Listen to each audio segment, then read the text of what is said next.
আসসালামু আলাইকুম সবাইকে। বাধ্য ভালোবাসা গল্পের 18 নম্বর পার্ট। তো বেশি কথা না বলে চলুন গল্প শুরু করা যাক। ইজান আর নিজেকে কন্ট্রোলে রাখতে পারলো না। পদ্মের ওষ্ঠে তার ওষ্ঠের ভালোবাসা ছোঁয়া দিতে লাগলো। দুজন যেন ভালোবাসার রাজ্যে ডুব দিয়েছে।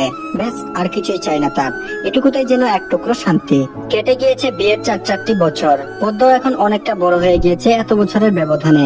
মেয়েটা এখন আর হ্যাংলামো করে না, যথেষ্ট জ্ঞান বুদ্ধি নিয়ে চলাফেরা করে আর কথা বলে।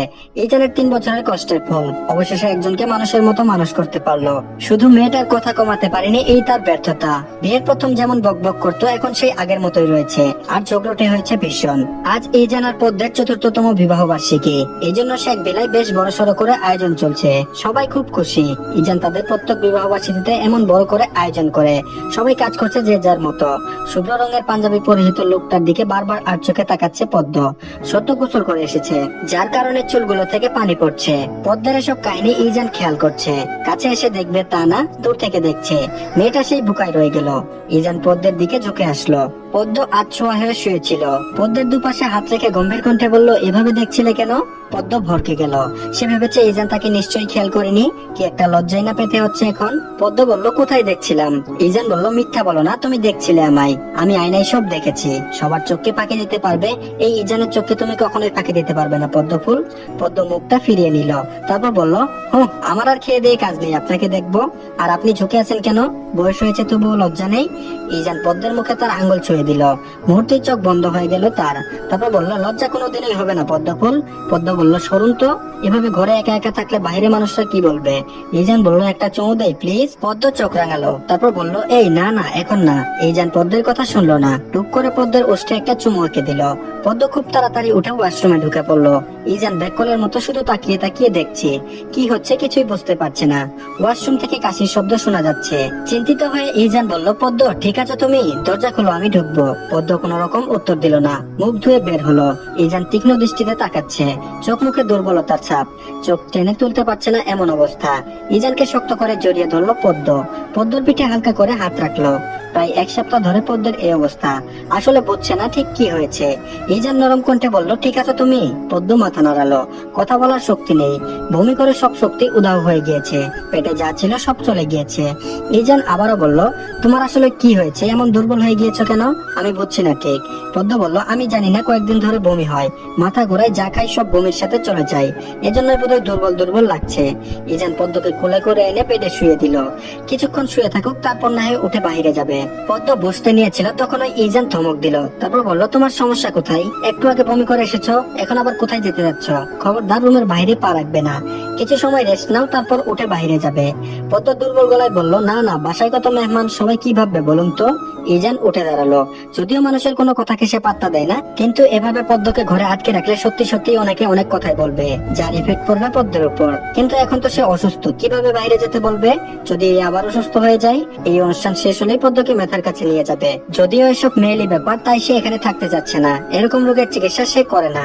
ইজান বলল, তুমি শুধু শুয়ে থাকো, আমি মাকে বলবো তুমি একটু অসুস্থ হয়ে পড়েছো, তাই এখন শুয়ে আছো। পদ্ম তাও মন মানলো না।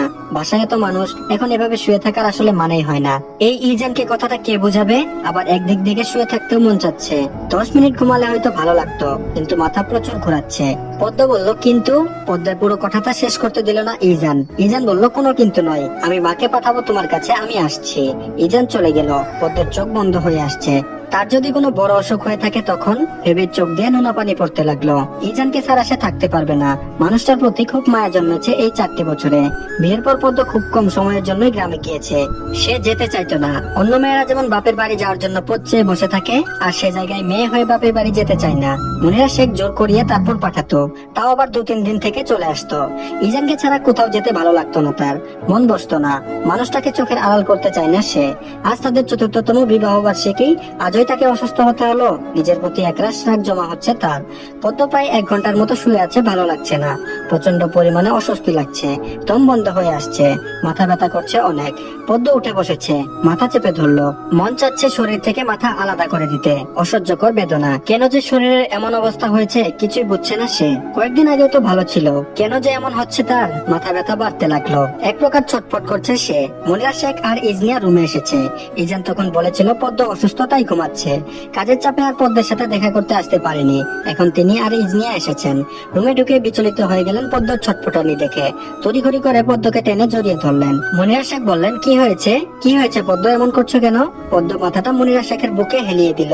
পদ্ম বলল, মা জানি না আমার কি হয়েছে, কয়েকদিন ধরে বমি আর মাথা ঘুরাই, এখন মাথা ব্যথা করছে ভীষণ, আমি সহ্য করতে পারছি না। মনিরা শেখের কপালে ভাঁজ পড়ল। এগুলো তো প্রেগনেন্ট হওয়ার লক্ষণ, কোনোভাবে পদ্ম প্রেগনেন্ট নয় তো? ইজনিয়া তো মনে মনে ধরে নিয়েছে পদ্ম প্রেগনেন্ট, তবে মায়ের ভয়ে মুখে কিছু প্রকাশ করলো না। মনটা যেন আনন্দে দুলছে। মনিরা শেখ বলল, শোন ইজনিয়া, দুটো প্রেগনেন্সি কিট আনবি এখনই, যা নিয়ে আয়। ইজনিয়া লাভ দিয়ে চলে গেল কিট আনতে। পদ্ম প্রেগনেন্সি কিট এসব কিছুই বুঝলো না, সে তো আর প্রেগনেন্ট নয়, তাহলে তার শাশুড়ি কেন এটা বলছে? মনিরা শেখ বলল, আচ্ছা ইজনিয়া কিট গুলো নিয়ে আসুক, তারপর সব ক্লিয়ার হবে। পদ্ম মাথা তুলে তাকালো মনিরা শেখের দিকে, অবুঝ কণ্ঠে বলল, কি ক্লিয়ার হবে মা? মনিরা শেখ হেসে হেসে পদ্মের গালে হাত রাখলো, তারপর বলল, তুমি প্রেগনেন্ট কিনা সেটাই, তোমার যে লক্ষণ দেখছি তাতে মনে হয় প্রেগনেন্ট, তাই কিট আনতে পাঠিয়েছি ইজনিয়াকে। প্রেগনেন্ট কথাটা শুনে পদ্মের মনটা কেমন যেন ধক করে উঠলো, চোখটা ভিজে আসছে বারবার। যখন মেধা আপু প্রেগনেন্ট হয়েছিল তখন তারও মা হওয়ার জন্য মনটা উতলা হয়ে উঠেছিল, আর তার বয়স 18 হওয়ার পরও ইজান বারবার নিষেধাজ্ঞা দিয়েছে। কতবার যে চেষ্টা করেছে, কোনোভাবেই হয়নি। এক পর্যায়ে হাল ছেড়ে দিয়েছিল, কত রাত কেঁদে কেঁদে ঘুমিয়েছে। হাজারবার ঝগড়াও হয়ে গিয়েছিল ইজানের সাথে, তবে কখনো গায়ে হাত তুলেনি, শান্ত হয়ে বোঝাতো, না হয় বকা দিত। এই নিয়ে তাদের মধ্যে কত কথা কাটাকাটি হয়েছে সেটার হিসেব নেই। কতবার ইজান তাকে ফিরিয়ে দিয়েছে, ভাবতেই মনটা হু হু করে উঠলো। শুধু বলতো, বয়স হোক, বড় হোক, তারপর বাচ্চা নেওয়ার কথা ভাববো। যদি ঘটনাটি সত্যি হয়ে যায় তাহলে ইজান ঠিক কিভাবে নেবে বিষয়টা? এখন তো বয়স 19 হয়েছে, এটা মেনে নেওয়াই যায়। প্রায় আধ ঘন্টা পর ইজনি এসেছে। বাসা থেকে ফার্মেসি দূরে, তাই এত সময় লেগেছিল, না হলে আরো তাড়াতাড়ি আসা যেত। এই আধ ঘন্টায় পদ্ম দুবার বমি করেছে। মনিরা শেখ একটু নড়লো না পদ্মের কাছ থেকে। পদ্মকে সব বুঝিয়ে দিয়েছে। পদ্ম রেজাল্ট দেখে বারবার চোখ মুছতে লাগলো। দুটো দাগ এসেছে, তার মানে সে সত্যি সত্যি প্রেগনেন্ট। তার এত বছরের সাধনা, পদ্মর না চাইতেও চোখ থেকে পানি পড়ছে। এটা হচ্ছে সুখের কান্না, সুন্দর অনুভূতি। পদ্ম কিটটা মনিরা শেখের কাছে দিলেন। তিনি তো খুশিতে পাগল হয়ে যাবে। বহু বছর পর শেখ বাড়িতে একটা বাচ্চা আসবে, বংশের প্রদীপ আসতে চলেছে। আর ইজনিয়া তো নাচছে খুশিতে। মনিরা শেখ পদ্মের কপালে চুমু দিলেন। যতই হোক, তার মাধ্যমেই তো সব হয়েছে। পদ্ম বলে দিয়েছে কাউকে যেন কিছু না জানাই, আর মনিরা শেখও চাননি, তাই কাউকে কিছু জানানো হলো না। 4 মাস যাক, তারপর জানাবে। ইজানকেও জানানো হয়নি। পদ্ম চেয়েছে সে নিজে জানাবে তাকে, তাই কেউ কিছু বলেনি। অবশেষে অনুষ্ঠান শেষ হয়েছে, সবাই এক এক করে চলে গিয়েছে। সবাই চলে যাওয়ার পর পদ্ম রুমে এসেছিল। খারাপ লাগছিল তার এতগুলো মানুষের মাঝে থাকতে। মনিরা শেখ কিছুটা পদ্মকে অল্প কিছু পোলাও খাইয়ে দিলেন, কিন্তু তাও পদ্মের পেটে সইল না। তার অনাগত বাচ্চা তার অবস্থা নাজেহাল বানিয়ে ফেলেছে একেবারে। পদ্ম রুমে এসে শুয়ে পড়েছে, বড্ড বেশি খারাপ লাগছে তার। ইজানও রুমে এসেছে, কারণ ইজনিয়া বলেছিল পদ্ম তাকে যেতে বলেছে রুমে। পদ্ম চিত হয়ে শুয়ে আছে, এক হাত মাথার উপর দেওয়া, আরেক হাত বালিশে রাখা। পদ্মের মুখটা দেখে ইজানের খারাপ লাগা শুরু করলো। মেয়েটার হঠাৎ কি যে হলো বুঝতে পারলো না। পদ্মের পাশে বসে হাতটা ধরলো, আর সাথে সাথে পদ্ম চোখ মেলে ইজানের দিকে তাকালো। ইজান বলল, বেশি খারাপ লাগছে তোমার? পদ্ম কিছু বলল না, উঠে গিয়ে ইজানের হাতে কিটটা ধরিয়ে দিল। ইজানের মন শীতল হয়ে আসছে, হাত মৃদু কাঁপছে। এটা কি সত্যি? পলকহীন চোখে তাকিয়ে আছে কিটটার দিকে। ইজান পদ্মকে জড়িয়ে ধরলো খুব শক্ত করে। এমন মনে হচ্ছে যেন পদ্ম কোথাও চলে যাবে। পদ্ম শ্বাস নিতে পারছে না, চান বের হয়ে যাওয়ার উপক্রম। পদ্ম তার কাঁধে পানি অনুভব করলো। আচ্ছা, পানি আসলো কোথা থেকে? ইজান কি কাঁদছে নাকি? ইজানের মুখটা তার সামনে আনলো। ইজান কাঁদছে, তার চোখের গার্নিশে বিন্দু বিন্দু পানি। কিন্তু কেন? ইজান ভাঙা গলায় বলল, আমি কখনো তোমার অল্প বয়সে বাচ্চা চাইনি, কিন্তু আমার এখন এত শান্তি লাগছে কেন বলতে পারবো না। এটা কি সত্যি? পদ্ম মাথা নাড়ালো। ইজান চোখ থেকে চশমা করলে চোখের পানিগুলো মুছে নিল। ইজান বলল, বাবা হওয়ার এত শান্তি আগে বুঝিনি কেন? পদ্ম বলল, কারণ আমি আগে প্রেগনেন্ট হইনি তাই। ইজান বুঝেছে পদ্ম মজা করছে। মনে হচ্ছে এই তো সেদিন মেয়েটাকে বিয়ে করে ঘরে তুললো, আর আজ তাকে বাবা হওয়ার আগাম সংবাদ জানাচ্ছে। কিন্তু যে পরিমাণ শান্তি লাগছে তার বলে বোঝাতে পারবে না। এই অনুভূতিটা এত সুন্দর কেন? ইজান পদ্মের মুখে অনবরত চুমু এঁকে দিল। ইজান বলল, ধন্যবাদ পদ্মফুল, আমাকে বাবা হওয়ার সুসংবাদ দেওয়ার জন্য। পদ্ম হেসে এসে ইজানকে জড়িয়ে ধরলো। আর যেন খুশি শেষ নেই, কারণ প্রেগনেন্সির 6 মাস চলছে পদ্মের। আগে থেকে শারীরিক গঠন বদলে গিয়েছে, প্রচুর মোটাও হয়েছে সে। এখন আপাতত খেতে পারে, যার কারণে খায় আর ঘুমায়। এই 6 মাস যাবত তারা শেখ ভিলায় আছে। ইজানের এখান থেকে হসপিটালে যাতায়াত করতে সমস্যা, তাও পদ্ম ও তার বাচ্চার জন্য সব কথা ভুলে যায়। আর মনিরা শেখ তার কথা আর কি বা বলবে? সে তো পদ্মকে একটা কাজও করতে দেয় না। উল্টো ইজান বাসায় না থাকাকালীন সময়ে পদ্মের পাশে বসে থাকে। সবসময় পদ্মকে তিনি আগলে রাখেন। পদ্ম তাদের প্রতি সারা জীবন কৃতজ্ঞ থাকবে। ইজান তার শার্ট চেঞ্জ করছে আর বলছে, পদ্ম তোমার মনে হচ্ছে না তুমি আগের থেকে মোটা হচ্ছ?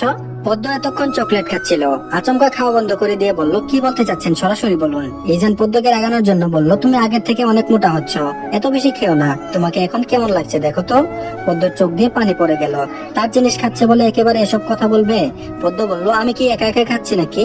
আপনার বাচ্চাও তো খাচ্ছে। আর খাবোই না আমি, ধুর। পদ্ম চকলেটটা নিচে ফেলে দিল, রুমের বাইরে যাওয়ার জন্য উদ্যত হলো, কিন্তু ইজান পদ্মকে পিছন থেকে আলতোভাবে জড়িয়ে ধরলো, পদ্মের পেটে হাত রাখলো। উফ, মেয়েটা এত রেগে যায় কেন? তো ধন্যবাদ সবাইকে, আজকের পার্টি এই পর্যন্তই, আশা করছি ভালো লেগেছে। তো পরবর্তী পার্টের লিংক আমি কমেন্ট বক্স আর ডিসক্রিপশন বক্সে দিয়ে দিচ্ছি, সেখান থেকে গিয়ে সবাই দেখে নিন।